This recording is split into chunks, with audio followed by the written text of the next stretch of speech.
Thank you so much for watching, guys. I'm here with Todd Schafer from Under the Radar Sports. And I just wanted to hop on, Todd. You got a lot going on recently, and we got a lot going on too. So I wanted to just kind of talk about a few things, get your thoughts on some hobby topics, because I know you've been doing this for quite a while and you have a plethora of information up in that head of yours. So I want to pick your brain a little bit and get some of your ideas on certain topics. You got a few minutes? Absolutely. Awesome. Always good to see you, Sal, here. I look forward to seeing you again in person, but this is pretty cool here as well. Yeah, So, absolutely, man. Thanks for hopping on.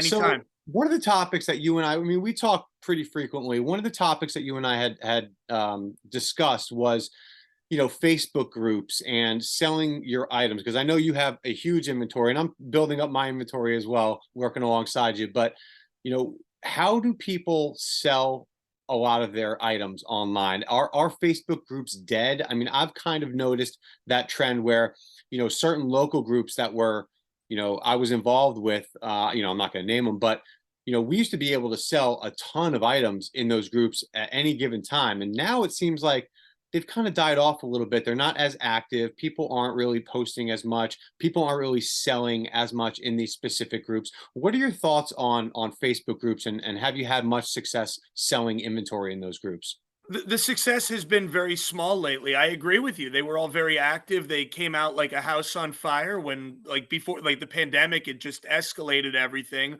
got a lot of new faces. But I do think that a lot of these groups are dead. Just because a group has 10,000 members doesn't mean that 10,000 of them are active. I think that if it has 10,000 members, it might be more like 20 of them are active. And I think that a lot of it, especially with the groups that you're talking about, like, we've all gotten to know each other through a lot of these groups. And like, I know who collects game used bats. I know who collects jerseys. I know who collects 16 by 20s, where we're all guilty of this. Instead of hopping on a group and posting it, we're going to just call that person directly or private message that person directly. And we have a sale. But the problem is, it's like, how do you get seen when you have something that person already has that is good stuff, but it gets buried? And that's where I think we're all at right now with a lot of this stuff. It's, how do you get a quick sale on something that is good, that people will want, and how do you get the eyes to see it? That's where I find myself as a collector and as a business owner trying to find the solution to that. Yeah, because if you don't have a brick and mortar, I mean, you're either selling through your website directly, you're selling on, eBay, Feebay, or there's, some newer platforms that you can use, streaming platforms like Whatnot and things like that. Craigslist is always a crapshoot, with the Absolutely. crazy person showing up at your house at like 2 in the morning. But you touched on something there that I think was really, really interesting. And I've always thought this as well, that selling in any form, whether it's, business, whether it's marketing, whether it's, sports memorabilia, it really is all about building relationships, right? And you start to develop a reputation in these groups, and then you kind of trail off a little bit from selling on Facebook, and you deal with more individual people. And some people reach out to me all the time saying, "Hey, do you have any X, Y, and Z available?" And I'll say, "Yeah, absolutely. Let me go check my, in my storage bins in the garage. Like, I'm sure I got something for you." So if you develop those relationships with people, you don't really necessarily have to be as active in Facebook, because people know to come to you, and you know who to go to when you have certain items. No, absolutely. But the other thing, and we have talked about a lot of this, it's like, I'm blessed to have a very good following with Under the Radar Sports, and have had a lot of people that I've known for well over a decade that have participated in signings, that have also been members of these groups, but also at the same time that might not have been a participant in a signing, but are working on that certain niche project. Or even it could just be somebody saying, "Hey, I want a Mike Schmidt photo for my dad for Father's Day," or whatever it is, where some of this stuff I might not want to list on eBay, or somebody's not going to come to my website and click through hundreds of thousands of items to try to find that thing. Where it's like, do we use the pages in the forums? Where do we do a live shopping night? Do we do an auction night? Like, I don't want to necessarily bog my feed down with making sale posts like, "Hey, check out this awesome 1993 Phillies piece," because it means nothing to one of my followers in Los Angeles or Houston or St. Louis. But I'd like to think that there's that happy medium. And honestly, I'd be curious to hear what a lot of our customers and friends would have to say about this. Yeah, I'm interested too, to see what, if you're selling online, leave a comment below. Let us know your thoughts on how you typically tend to sell your items, what groups you really do well in. Do you sell on eBay regularly? Do you sell on, Facebook Marketplace? I feel like the trends have kind of shifted over the last, couple years. So I'm curious to see what other people, are using to move their inventory if they don't have a brick and mortar, if they don't have a website. But you did touch on something as well where you talked about some of your private signings, and that's how you start to gain a lot of your following. You've been very active with private signings over the years, and you have some good ones coming up. I know you're going to be doing a bunch of guys from Texas coming up, and tell me who you got coming up. Yeah, we have 1978 National League Rookie of the Year Bob Horner. We have Gino Petrelli, who's going to be happening very soon. Brian Clark, who I know is a key to a lot of those early 1980s sets. Jeff Russell and his son James Russell are going to be signing on that trip. Our buddy Ellis Valentine, we got to spend some time What a great with him guy, last man. year in Montreal, the Human Yeah. Howitzer. He's on that trip. So yeah, we have those guys coming up. It's been a good response so far. We also, our buddy Julio Franco is going to be coming back into town. Julio he's a nomad. It's like as much as he played for such a long time and is in his 60s and played probably until he was in his late 50s.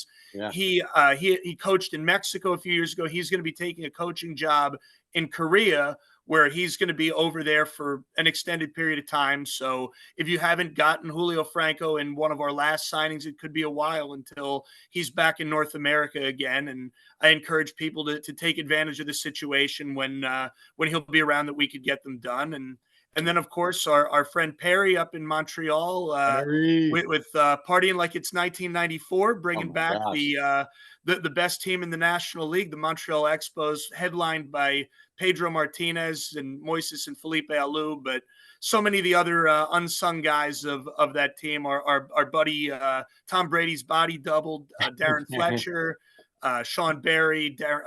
It's so Yeah. many of the other guys, Will Cordero, Ken Hill, some great guys from that team, and looking forward to seeing a lot of them again. And I'll tell you, Perry knows how to throw a party, man. I mean, that was one of the best fundraisers, one of the best weekends that I've had since I, have been collecting. It was just so much fun. You and I took an 8-hour drive up there to Montreal. We stayed overnight in a hotel, got up at the crack of dawn and hit the road again to get there across the border.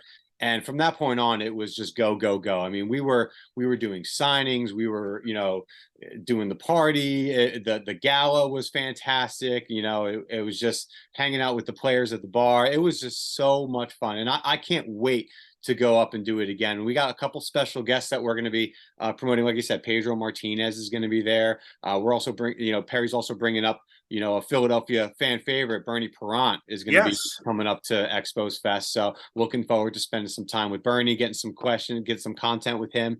I'm sure he's got some great stories.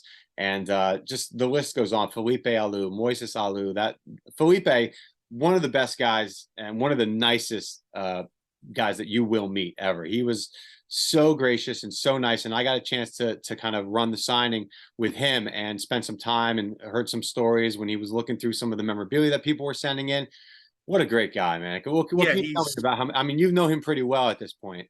Yeah, I've had multiple signings with Felipe. I've gotten to spend some time with him down at his home in Florida, and it's any day that's with him is one of the best. There's certain people that you get to work with, guys like Charlie Manuel, guys like Bobby Shantz, guys like Felipe, that have been around in the game, but also have such memories and relate so well, and are like your grandfather almost, to sit with them and to tell the stories. And Felipe is one of those guys that, not only from his own career and his two brothers and Moises, like, he's crossed paths with everybody from Roberto Clemente to Jackie Robinson to Vladimir Guerrero to Pedro Martinez, and his signature and the mark that he's left on the game is like beyond compare. And I'm just glad to call him a friend, and just cannot wait to see him again up Yeah, in I can't Montreal wait. this I year. can't wait to go up there again, end of April.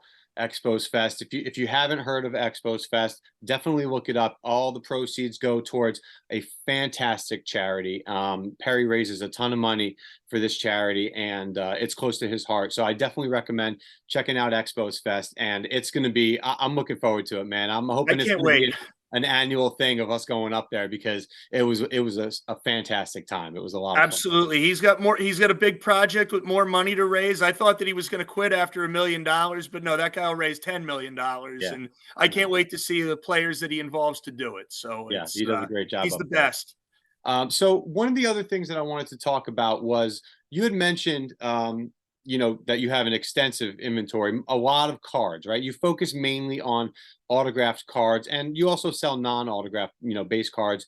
But they're from particular. A lot of people are sending in cards for your signings for particular sets, right? I mean, that's a lot of your clientele is set builders, people trying to collect the entire run of autographed sets. What would you say are some of the more popular sets that you see on a regular basis with these private signings for send-ins? 87 tops always is the king. There's no question about that. Anytime you do anybody from that set, you get a lot of participation. And I've gotten to know that community of collectors pretty well over the years.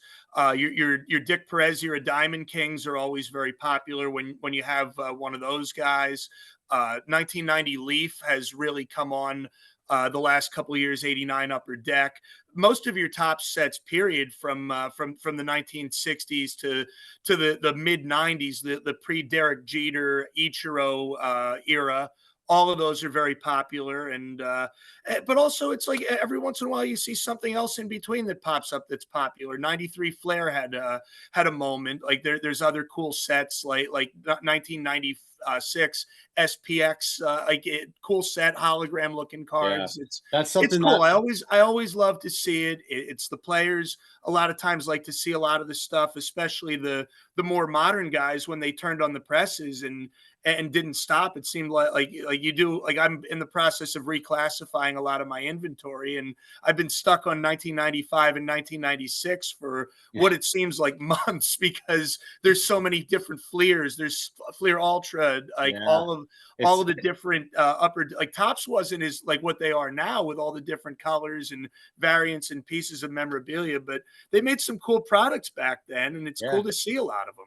The 90s inserts are always close to my heart. I mean, that, obviously, 80s and 90s when they started collecting, that's when the 80s, not so much, but definitely mid 90s to early 2000s, they started coming out with some really cool inserts. And that's really kind of when I started collecting like the Ken Griffey Juniors, and, some Upper Deck was putting out some really cool parallels and inserts. And, you see that stuff and it just brings you back, and you get, the nostalgia And as a graphics guy, you have to appreciate that. Like this is pre-Photoshop, right. where you're talking about a feat like 1993 Flair, which was those cards are like I could still feel how thick they are in my Yeah, and hand. And I could also remember the sticker shock of buying a $5 pack yeah, back in the day, where they were the ones who kind of got it going with everything. But it's amazing that where the technology has gone since then, and it's nice to revisit it with a lot of these guys. A lot of the stuff that was expensive now is very inexpensive now, and it's neat to have those things. But also, it's been neat for me to go through and list a lot of those cards on the website for people that could buy them as TTM supplies, but also somebody that might be at the last minute before a signing, like, oh, hey, I didn't get that card out for Jeff Russell, for example. They could go on our site, they could buy it, we could get it signed, send it right out to them, yeah. and everything's good. Convenient, real It's been convenient. a fun process to try to clean the basement and try to get a lot of these things done. We all have those piles and those clutters that our wives shake their heads at, but don't If I turned necessarily my like. camera, you would see piles of cards just lining the shelf here. So Yeah, no, we'll keep it it's like front and my center. wife is always happy to see me cleaning, but she's happier even more to see it leave and see, hey, I actually got some money for that stuff right there. So Yeah, all of you that exactly. keep looking through the cards, I appreciate it, and so does my wife. Yeah, we got a chance to work on you. I mean, I helped you design the new website. Some people might not know, but I'm a graphic designer. I do web design, graphic design, logos, things like that. And you and I had a chance to kind of work together on not rebranding, but refreshing your website. And I mean, I love the way it turned out, man. So You do know, I. Like the colors and how it pops and how organized everything is now becoming. Like one thing that really has what was a failure of my own. I don't have the knowledge of website design or coding or the things like Sal does or many of the other people. Like I know how it is, how frustrating it is when I go to other sites to try to buy things where you're jumping back and forth. It's like, why can't things be on the same page? Like I like the way that it is right now, that if somebody is collecting the 87 top set, that they could see every single one of the signed 87 cards that I have all on the same sequence in the same page. Or if somebody's like, hey, I'm working on this set, I could jump on a Facebook group and I could send them a link that has everything right there, and it's up to the moment. And I'm still working on this. I'm got a little bit of a deadlock, like I said, with 1996, but my goal is at least by the end of this year to have everything up to the present with the signed cards. And I keep adding new stuff every day, from past signings or stuff that we just finished, but also at the same time with the unsigned raw cards from my inventory as well. yeah. Well, I won't hold you up for too long because I know You're you got to fine. get back to listing that inventory. Always. Thousands and thousands of cards. But this has been great. I appreciate you hopping on here for a few minutes, Todd. I think we're going to make this kind of a regular thing. Let's do it. We could talk all day long about, sports car. The one thing that you did mention that I want to say for the next time was the different types of sets that we talked about, the different designs. And you mentioned that I'm a graphic designer, and talk about what your favorite design is and what your least favorite design is. I think that's a topic that a lot of people will get behind and get interested. Absolutely. I I'd be can't wait. curious to And see I the think that the comments on public that one. And I think the public would be great to weigh in on Yeah, that one. Like, there's absolutely. tons of 1991 Fleer haters out there, and please bring all your anger and Yeah. all of your hatred of these cards, and The- bring it to, like, I could certainly figure cards that I love and cards I hate, yeah, and hell, any other discussions and points that you have as well. Like, I've always considered myself a collector first, and I feel just as passionate about a lot of these topics as many of those that send in and purchase from us. So let's have this open discussion. This is absolutely. fun. Yeah, I think it's great, man. Thank you so much, Todd. I appreciate it. Thanks for watching, guys. And we're gonna, like I said, we're gonna try and make this a regular thing with me and Todd hopping on. Hopefully, we get some guests in the mix, and maybe we could talk to some players down the line. I think this is going to be a fun thing for us, and hopefully, we can get the people involved and do some live chats where we can get some suggestions and commentary and interact with some of the viewers as well. So, thanks, Todd. I appreciate it, man. We'll talk soon. Anytime. Okay? Looking forward to it. Thanks, Sal.